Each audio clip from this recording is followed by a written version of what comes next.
औज़ुबिल्लाहि मिनश्शैतानिर्रजीम बिस्मिल्लाहिर्रहमानिर्रहीम। अस्सलाम वालेकुम व्यूवर्स। वाजिद हुसैन आपकी खिदमत में हाजिर है। Free shipping and logistic course by knowledge world. Welcome to the FSL academy of shipping and logistics.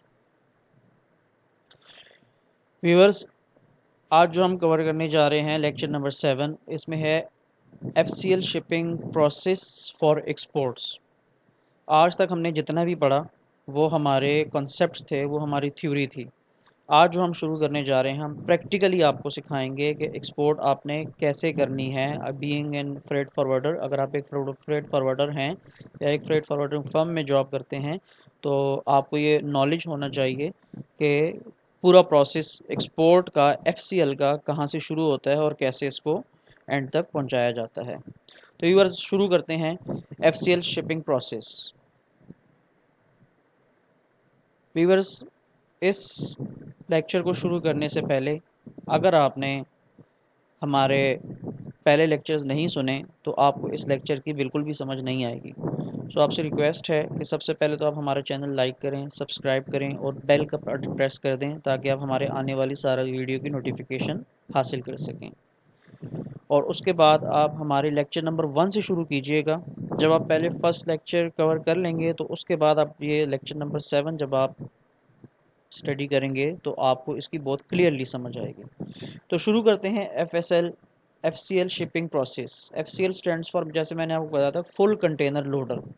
अगर किसी एक्सपोर्टर के पास एक फुल कंटेनर का ऑर्डर आता है तो वो उसको कैसे प्रोसेस करेगा, उसके फ्रेट्स कहाँ से लेगा और कैसे इसकी डॉक्यूमेंटेशन करेगा और कैसे डेस्टिनेशन तक ये कंटेनर पहुंचेगा, उसका कंप्लीट प्रोसेस हम आपको दिखाते हैं। फर्स्ट ऑफ ऑल तो ये है कि अगर शिपमेंट में जो टर्म है, इनको टर्म वो CFR बेसिस पे है, प्रीपेड बेसिस पे है, तो इसका फ्रेट की रिस्पॉन्सिबिलिटी एक्सपोर्टर पर होती है। इस केस में एक्सपोर्टर क्या करेगा, एक्सपोर्टर का जो एक्सपोर्ट मैनेजर होगा शिपर का, वो किसी भी फ्रेट फॉरवर्डिंग फर्म या शिपिंग लाइन के सेल पर्सन को कॉल करेगा और उसे बताएगा कि भाई ये हमारी एक पोर्ट है, फॉर एग्जांपल फ्लिक्सटो की एक पोर्ट है, यहाँ हमारे 5 राइस के कंटेनर जाने हैं, 5 कंटेनर्स की लॉट है, हर कंटेनर में इतना वेट होगा, ये हमारे शिपर का नाम है, ये हमारे कंसाइनी का नाम है और इसकी हमें रेट्स चाहिए।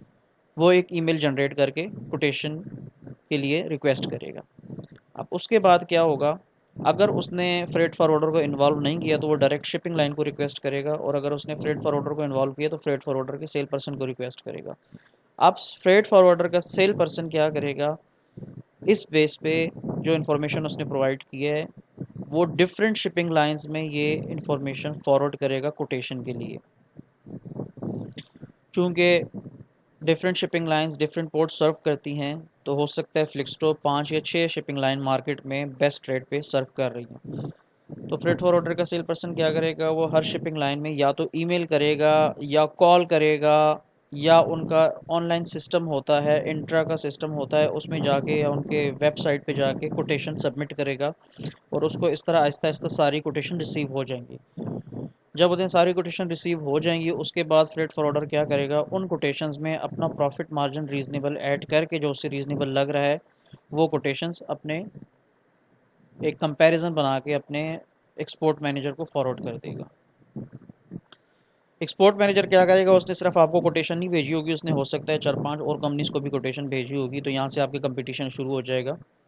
तो वो क्या करेगा, आप सब फ्रेट फॉरवर्डर्स की कोटेशंस को कंपेयर करना शुरू कर देगा, और जिसकी कोटेशन उसे बेस्ट लगेगी, जिसका रेट सबसे नीचे होगा या जिसकी सर्विस सबसे अच्छी होगी या जिसके साथ उसके ताल्लुकात PR अच्छे होंगे, वो उसको कहेगा भाई ठीक है, मेरे पास ये कम से कम रेट आया है, आप ये रेट मैच कर दो और ये शिपमेंट मैं आपको नॉमिनेट कर देता हूँ।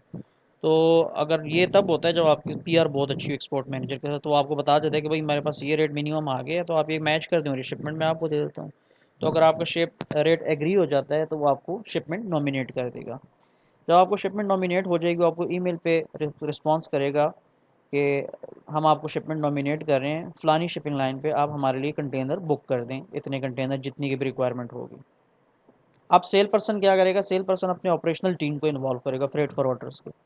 वो अपने ऑपरेशनल टीम जो होगी उसके कहेगा कि भाई आप इस शिपिंग लाइन का सीआरओ अरेंज करवा दें। अब सीआरओ अरेंज करवाने के लिए फ्रेट फॉरवर्डर क्या करेगा, शिपिंग लाइन को सीआरओ की रिक्वेस्ट भेजेगा। अब सीआरओ की रिक्वेस्ट भी डिपेंड करता है, डिफरेंट लाइंस की डिफरेंट सर्विसेज हैं। बाज़ लोग मैनुअली एक्सेप्ट करते हैं, बाज़ लोग ईमेल पे एक्सेप्ट करते हैं, बाज़ लोगों का इंट्रा में आपको सबमिट करनी पड़ती है बुकिंग। सो आपको क्या, जैसे मैंने आपको पहले बताया था कि सीआरओ में क्या क्या होता है, वो सारी इन्फॉर्मेशन आपके पास होनी चाहिए सीआरओ सबमिट करने के लिए। तो आप क्या करेंगे, उस शिपिंग लाइन पे फॉर एग्जांपल अगर आप एमएससी पे कंटेनर आपने बुक करना है तो आप एमएससी की बुकिंग की जाती है इंट्रा में। तो आपने इंट्रा में जाना है, वहाँ पे लॉग इन करना है और एमएससी लाइन सेलेक्ट करके सीआरओ की रिक्वेस्ट सबमिट कर देनी है। और उसके बाद जब आप सबमिट करेंगे तो कुछ आवर्स के बाद आपको शिपिंग लाइन की तरफ से उसका रिस्पांस आ जाएगा, आपके पास सीआरओ रिसीव हो जाएगा ईमेल में। वंस आपको सीआरओ रिसीव हो जाए तो आपने यही सीआरओ आगे शिपर को हैंड ओवर कर देना है। अब यहाँ पे तीन चीज़ें आ सकती हैं, या तो जो आपका शिपर और आपका एग्रीमेंट है, शिपर आपको कहेगा कि मुझे सिर्फ फ्रेट नहीं चाहिए शिपिंग लाइन का, मुझे भाई आप लाहौर से ट्रांसपोर्टेशन कराची पोर्ट तक भी दें और वहाँ के क्लियरेंस चार्जेस भी दें। इस केस में जब आप कोटेशन भेजेंगे तो आप इन तीनों की कोटेशन मिला के ऑल इन चार्जेस उन्हें भेजेंगे। ये बेसिक फ्रेट होगा हमारा, और ये हमारे ट्रांसपोर्टेशन चार्जेस होंगे, और ये हमारे क्लियरेंस चार्जेस होंगे। अगर आप सारा कुछ हैंडल कर रहे हैं तो एक्सपोर्ट मैनेजर आपको कहेगा कि ठीक है भाई, आप अपने ट्रांसपोर्टर को कहो कि कंटेनर उठा के हमारी फैक्ट्री वेयर हाउस ले आए। वो आप अपने ट्रांसपोर्टर को कहेंगे, वो ये वाला सीआरओ लेके उस शिपिंग लाइन के लाहौर में जो भी यार्ड है वहाँ पे जाएगा, वो सीआरओ शो कराएगा उसको, वहाँ से कंटेनर रिलीज़ हो जाएंगे, वो कंटेनर लेके शिपर के वेयर हाउस में चला जाएगा। जब वो शिपर के वेयर हाउस में जाएगा तो वहाँ से वो कंटेनर पिक करके कराची सी पोर्ट पे चला जाएगा। फिर आपका जो क्लियरिंग एजेंट होगा, आप उसको कहेंगे कंटेनर पहुँच चुका है कराची सी पोर्ट, वो उसको वहाँ पे कस्टम क्लियर करा के डेजिग्नेटेड शिपिंग लाइन के लिए क्यू में कंटेनर रखवा देगा। ये तो पहला प्रोसेस हो गया। अब सेकंड प्रोसेस है कि अगर फ्रेट फॉरवर्डर नहीं इन्वॉल्व, शिपर खुद ही बाकी चीज़ें मैनेज कर रहा है, तो फिर क्या होगा कि शिपर अपने ट्रांसपोर्टर को कहेगा कि ये कंटेनर आप सीआरओ लें और ये टर्मिनल से पिक करके हमारी फैक्ट्री ले आएं और उसके बाद इसे सी पोर्ट पे ले जाएं। फिर शिपर अपने ही क्लियरिंग एजेंट को कहेगा कि इसको क्लियर करा के शिपिंग लाइन को हैंड ओवर कर दें। वही प्रोसेस जो मैंने आपको बताया कि अगर फ्रेट फॉरवर्डर इन्वॉल्व है तो क्या होगा, transporter will pick the container and bring it to the factory warehouse for the loading. Factory warehouse में आके उसकी लोडिंग हो जाएगी। After loading transporter take this container to the port mention on CRO. CRO के ऊपर लिखा होता है कि कौन सी कराची में कौन सी पोर्ट है। चार पांच पोर्ट्स हैं कराची में, तीन चार सॉरी, आप किसी पे भी लेके जा सकते हैं। एसएपीटी है, क्यूआईसीटी है, पीआईसीटी है, केपीटी है, ये सारी पोर्ट्स हैं। तो उस पर मेंशन होता है कि उनका जहाज़ या वेसल किस पोर्ट पे आएगा, तो आपने उस पोर्ट पे वो गेट इन करना पड़ता है। जब ट्रांसपोर्टर आपका कराची के करीब पहुंचने लगेगा तो वो क्लियरिंग एजेंट को कॉल करेगा, क्लियर एजेंट ट्रांसपोर्टर को कॉल करेगा कि भाई किधर पहुंचे हो, तो वो आपस में कोऑर्डिनेट करके कंटेनर को पोर्ट के अंदर गेट इन करने के क्लियरिंग एजेंट को रिक्वायर्ड होता है लोडिंग प्रोग्राम।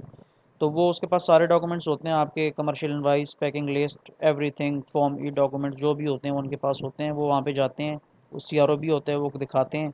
आपके सीआरओ के ऊपर क्लियरिंग एजेंट का नाम भी लिखा होता है, तो वो गेट पे दिखा देंगे भाई ये हमारे एक कंटेनर हमने बुक किया है और उसको हमने गेट इन करना है, इसके लिए आप लोडिंग प्रोग्राम दे दें, इस फैसल पे इसने जाना है। तो port authorities loading program issue करेंगी और उस बेसिस पे आपका क्लियरिंग एजेंट उसका कंटेनर इन कराएगा पोर्ट में। उसके बाद उसकी वहाँ पे वॉरफिच पे करनी होती है, उसकी कस्टम क्लियरेंस चार्जेस थोड़े बहुत हो, अगर वो कंटेनर एएनएफ मार्क हो जाता है तो उस एएनएफ का प्रोसेस होता है, वो उसकी चेकिंग होती है। पोर्ट अथॉरिटी जो हमारे कस्टम अथॉरिटीज़ होती हैं वो उसको चेकिंग करते हैं और उसको क्लियर हो जाता है, तो उसके बाद कंटेनर को लोडिंग के लिए प्लेस डिजायर्ड वेसल के लिए क्यू में रख दिया जाता है।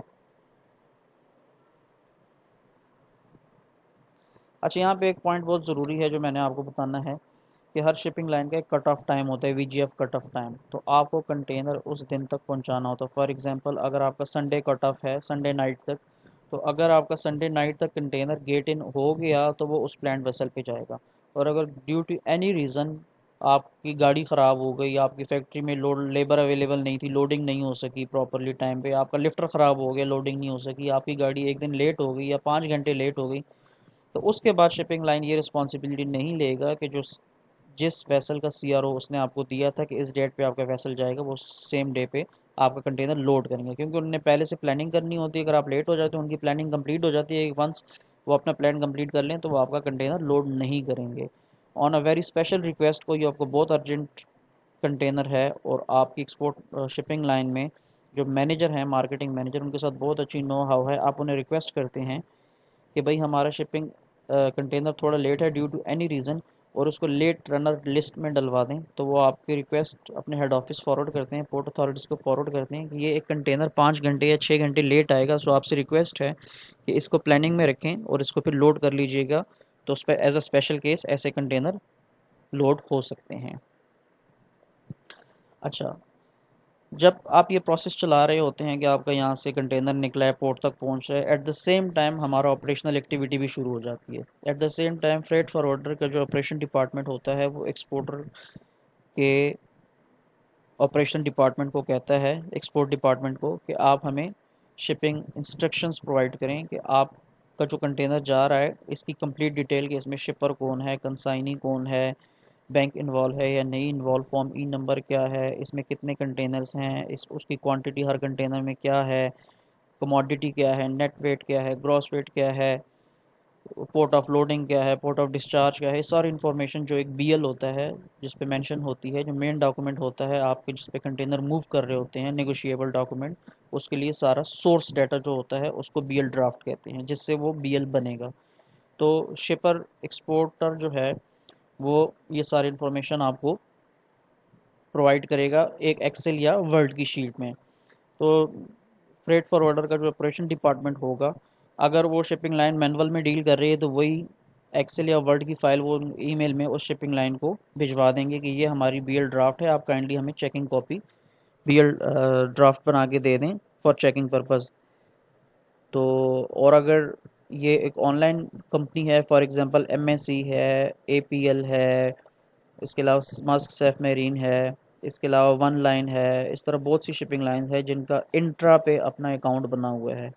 तो आप या तो उनकी वेबसाइट के उनके अपने सॉफ्टवेयर से ये बीएल ड्राफ्ट सबमिट करेंगे, और या फिर इंट्रा पे जाके उस शिपिंग लाइन को सेलेक्ट करके उसके सीआरओ नंबर इंटर करके उसके अगेंस्ट उस ड्राफ्ट को आप सबमिट कर देंगे। जब आप सबमिट करेंगे तो शिपिंग लाइन के जो ऑपरेशनल डिपार्टमेंट होगा उनके रिप्रेजेंटेटिव उसका एक ड्राफ्ट बना के आपको ईमेल कर देंगे।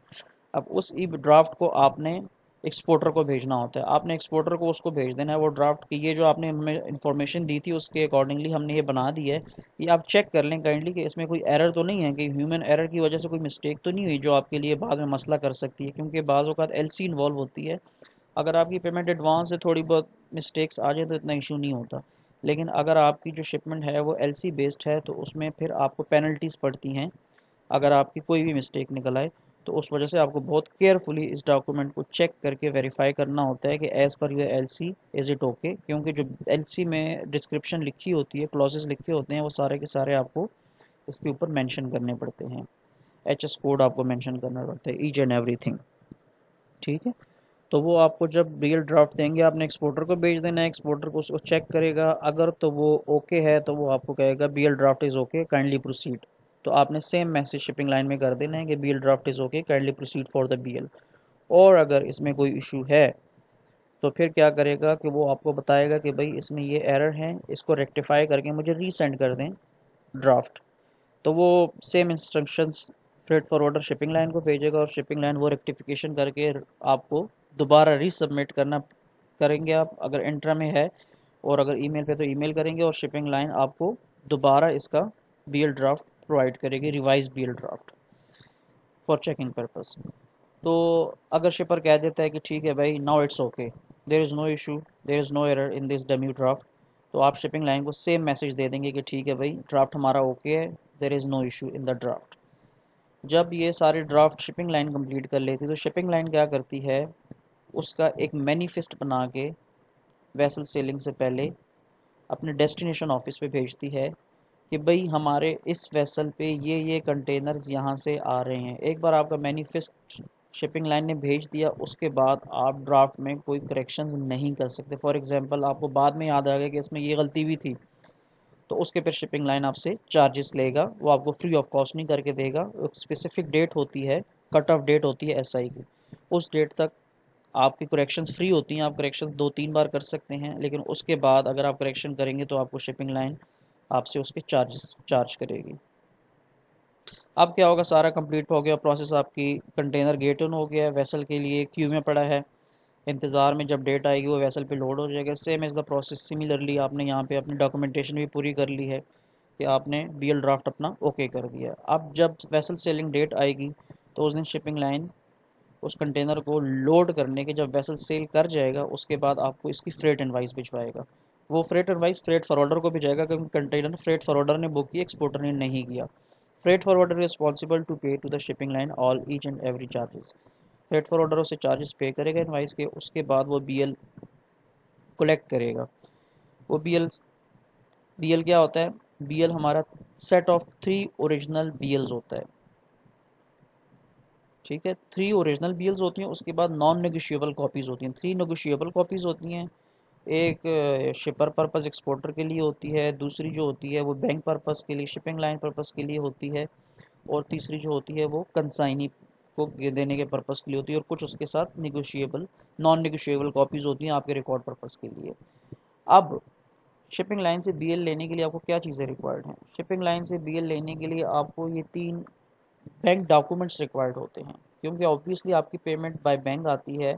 आपने एक फॉर्म ई, किसी भी शिपमेंट को स्टार्ट करने से पहले आपको बैंक से फॉर्म ई इशू करना पड़ता है। एक्सपोर्ट सर्टिफिकेट होता है फॉर्म ई, उसके बेसिस पे आप शिपमेंट एक्सपोर्ट करने के मजाज होते हैं। तो ये 3 टाइप्स के सर्टिफिकेट्स होते हैं। फॉर्म ई होता है, उसके बाद C N F or F O B certificate की shipment C N F basis पे, एफ ओ बी बेसिस पे है, इसका फ्रेट यहाँ पे होना है या डेस्टिनेशन पे। और उसके बाद थर्ड डॉक्यूमेंट आपको होता है बैंक एनओसी, कि बैंक को कोई ऑब्जेक्शन नहीं है कि आप ये शिपमेंट कर सकते हैं। इसके अलावा आपसे शिपिंग लाइन एक और एक्स्ट्रा डॉक्यूमेंट भी मांग सकती है, जिसे हम कहते हैं जीडी, गुड्स डिक्लेरेशन। वो क्या करते हैं कि आपको जीडी जो पोर्ट पे फाइल होती है कस्टम क्लियरेंस में, वो उसके साथ मैच करते हैं कि आपकी सारी क्रेडेंशियल्स मैच हो रही हैं नहीं हो रही। तो इस वजह से बाज़ शिपिंग लाइन रिक्वायर करती है, बाज़ नहीं भी रिक्वायर करती हैं। अच्छा, अब कौन से डॉक्यूमेंट किस केसेस में रिक्वायर्ड होते हैं? If the shipment is on LC, letter of credit, means bank is involved in the shipment, then first 2 documents would be required and bank NOC is not required। क्योंकि bank खुद ही involve है तो उसे NOC देने की ज़रूरत ही नहीं है कि मुझे कोई ऑब्जेक्शन नहीं है, क्योंकि पेमेंट का मास्टर वो है, पेमेंट उसके पास आनी है, और जब तक वो ऑथराइज़ नहीं करेगा डेस्टिनेशन पे कोई कंटेनर रिलीज़ भी नहीं कर सकता, तो उसको एनओसी देने की ज़रूरत नहीं है। इस केस में सिर्फ आपको बैंक सर्टिफिकेट, फॉर्म ई सर्टिफिकेट और सीएनएफ या एफओबी सर्टिफिकेट देना होगा। हाँ, अगर आपकी शिपमेंट एडवांस पेमेंट पे है, एलसी इन्वॉल्व नहीं है, तो आपको ये 3 के 3 डॉक्यूमेंट्स शिपिंग लाइन को देने होंगे, और ये डॉक्यूमेंट्स देने के बाद ही वो आपको ये बीएल रिलीज़ करेंगे। अच्छा, अब नेक्स्ट आते हैं कि if shipment is on LC, अगर आपकी शिपमेंट एलसी पे है तो बीएल के जो कंसाइनी कॉलम है उसमें एक्चुअल कंसाइनी के बजाय आपके बैंक का नाम होगा, क्योंकि अब इस शिपमेंट का ऑनर बैंक बन चुका है। बैंक सिर्फ और सिर्फ तब अपने डेस्टिनेशन ऑफिस पे डॉक्यूमेंट्स रिलीज़ करेगा जब उसको पेमेंट रिसीव हो जाएगी। अब उसको एक लंबी बहस है कि वो कैसे होता है। इसमें ये होता है कि आप अपने डॉक्यूमेंट्स बैंक को देते हैं, बैंक अपने जो डेस्टिनेशन कंसाइनी का बैंक होता है उसके साथ इन कांटेक्ट होता है, इन 2 बैंक्स के दरमियान में आपस में एलसी ओपन हुई होती है। अब बैंक रिस्पॉन्सिबल होते हैं आपकी पेमेंट देने के, कंसाइनी रिस्पॉन्सिबल नहीं है क्योंकि आपने बैंक को डाल दिया। तो ये बैंक की रिस्पॉन्सिबिलिटी है कि वो डेस्टिनेशन वाले बैंक से पेमेंट मंगवाए और आपको दे as per your agreed credit term. हो सकता है कि एलसी में आपका क्रेडिट टर्म 90 डेज़ हो और आपकी शिपमेंट 30 दिन में पहुंच गई है, तो वो तो आपको 30 दिन के बाद पेमेंट नहीं देगा बैंक। हाँ, वो ये क्या करेगा, वो आपको 90 डेज़ के बाद कंसाइनी का बैंक रिस्पॉन्सिबल है कि आपके शिपर के बैंक को पेमेंट ट्रांसफ़र कर दे। अच्छा, once the shipper receive the BL, he dispatch it to the consignee if bank is not involve. अगर बैंक इन्वॉल्व नहीं है, आपको एडवांस पेमेंट आई है, तो आपने क्या करना है, ये बीएल अपने कंसाइनी को भेज देना है। कंसाइनी वहाँ पे डेस्टिनेशन ऑफिस पे जाएगा, उसको ये बीएल शो कराएगा, और वहाँ से अपने कुछ डेस्टिनेशन के लोकल चार्जेस होते हैं वो पे करेगा, डिलीवरी ऑर्डर चार्जेस होते हैं वो पे करेगा, और वहाँ से शिपमेंट क्लियर करा के ले जाएगा। क्योंकि वो कंसाइनी खुद नहीं इन्वॉल्व होता, उसने भी वहाँ पे अपना एक क्लियरिंग एजेंट हायर किया होता है, तो क्लियरिंग एजेंट की रिस्पॉन्सिबिलिटी होती है कि वो डेस्टिनेशन पे पोर्ट चार्जेस पे करे, वहाँ की ड्यूटी टैक्सेस पे करे, जो भी वहाँ पे हर कंट्री के अपने स्ट्रक्चर होते हैं उसके लिहाज से वो ड्यूटी पे करके उस कंटेनर को रिलीज़ करके आपके वेयर हाउस में ले आए, आप उस वेयर हाउस में ला के उस कंटेनर को डेस्टिनेशन पे एम्प्टी करेंगे। एम्प्टी करने के बाद आपको वो कंटेनर दोबारा शिपिंग लाइन को रिटर्न करना होगा, और ये कंटेनर रिलीज़ करने से पहले शिपिंग लाइन आपसे इसके अगेंस्ट सिक्योरिटी भी रखवाती है। डेस्टिनेशन पे जब भी डेस्टिनेशन ऑफिस पे वो कंटेनर लेके जाएंगे, वो फर्स्ट ऑफ ऑल इसकी सिक्योरिटी सबमिट कराएंगे। जब आपकी कंटेनर रिटर्न करेंगे उस वक्त सिक्योरिटी आपको वापस मिल जाएगी। यहाँ पे देख सकते हैं, मैंने आप में ऑलरेडी मेंशन किया हुआ है कि shipping line at destination will keep the security against the container which is refundable on return of the empty container. हाँ, if the bank is involved in the shipment, then shipper will hand over the BL to the bank and bank will courier it to the bank of consigning, जो कि guarantor होता है। मैंने already आपको explain कर दी है कि अगर बैंक इन्वॉल्व हो तो बैंक के थ्रू जाएगा बीएल, आप डायरेक्ट नहीं भेजेंगे, और वो रिस्पॉन्सिबल है पेमेंट का। Consignee bank will now hand over the BL to the consignee after receipt of payment, या फिर जो एग्रीड क्रेडिट टर्म है। अभी उनकी अंडरस्टैंडिंग है आपस में कि वो उसके अगेंस्ट उससे सिक्योरिटी रखवाता है, बैंक क्या करता है, लेकिन कंसाइनी का बैंक रिस्पॉन्सिबल है आपको पेमेंट देने के लिए, क्योंकि आपकी शिपमेंट एलसी पे है। और इस तरह जनाब आपका एफसीएल का एक्सपोर्ट का प्रोसेस कंप्लीट होता है। उम्मीद है आप लोगों को इस लेक्चर की समझ आ गई होगी। अगर कहीं पे भी आपको इसकी समझ नहीं आई तो आप कमेंट बॉक्स में मुझसे पूछ सकते हैं। मोबाइल नंबर मेरा गिवन है, आप मुझसे उस पर रब्ता करके कंफर्म कर सकते हैं। तो आज तक के लिए इतना ही, इंशाअल्लाह नेक्स्ट लेक्चर के साथ हाज़िर होंगे। तब तक के लिए अल्लाह हाफ़िज़।